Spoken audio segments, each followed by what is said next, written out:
Alors, Bezat Hashem, il dit ici, le Zohar, Parashat Miketz, Yom Sheni, Patach ve'amar, Re'eh Chaim im ha'isha asher afta.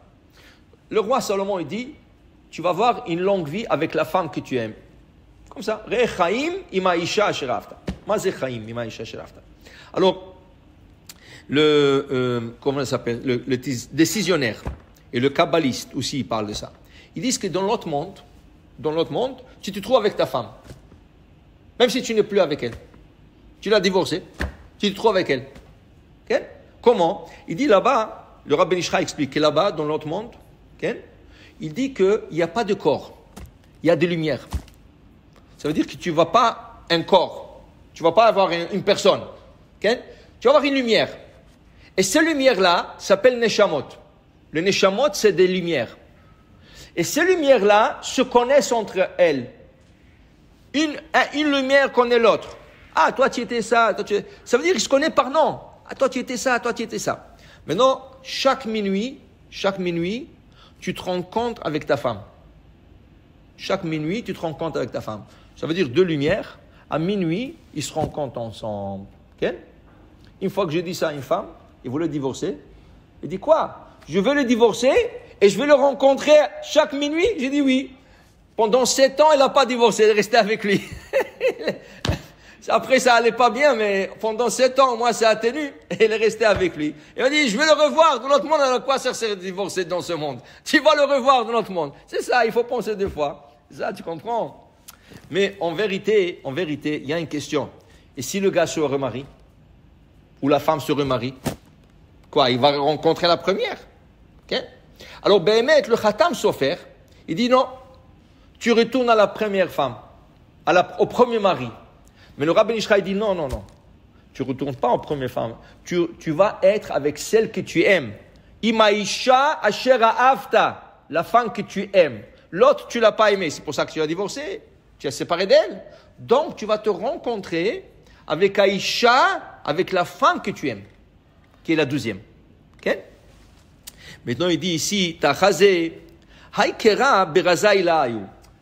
Oui, il y a le sens simple des choses, mais il y a des secrets derrière ce parole. Le roi Salomon, quand il disait des choses, ce n'est pas des choses profanes. Vous comprenez? C'est pour ça qu'au début, quand Chachamim, ils ont vu son livre, Shirachirim.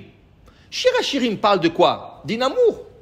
Un homme qui aime sa femme, Achati onati tamati, Ken, ma colombe, ma belle. Quand Chachamim, ils ont vu ça, ils ont dit, waouh, qu'est-ce qu'il a écrit ça? Parce qu'il avait beaucoup de femmes, c'est pour ça qu'il a écrit ce livre. Il voulait mettre tout le livre à la Geniza. Quand il leur a expliqué, le roi Salomon, quand il a commencé à leur expliquer le secret qu'il a caché derrière chaque verset, ils ont dit, Kol Hashirim Kodesh, toutes les chansons qu'il y a dans la Torah, Az Yashir Moshe, Az Yashir Yoshua, Az Tashar Devora, toutes les chansons qu'il y a dans la Torah, Kodesh, sont sacrées. Shirachirim, Kodesh Kodashim.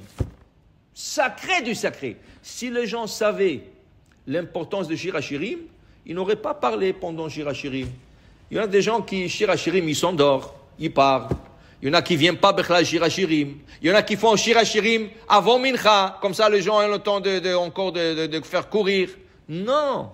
Si tu savais qu'est-ce que c'est Shirachirim, Kodesh Kodashim. C'est des secrets qui sont les sacrés du sacré. Okay? Alors donc, dit le Zohar, Rabbi Shimon Bar dit, tu penses que Shlomo HaMelech, quand il a dit Re'eh Chaim im ha'isha asher ahavta, tu vas voir la vie avec ta femme que tu aimes, tu penses qu'il parlait comme ça d'une femme? Okay? Ça c'est le sens simple. Ça c'est ce que nous voyons nous. Mais il dit ici, non, im ha'isha asher ahavta, la femme que tu aimes, da Knesset Israël. Quelle femme? La femme, c'est l'assemblée d'Israël. Qui veut dire quoi? Va'avat olam ha'avtir. Il dit ici qu'une personne doit être fière de sa femme.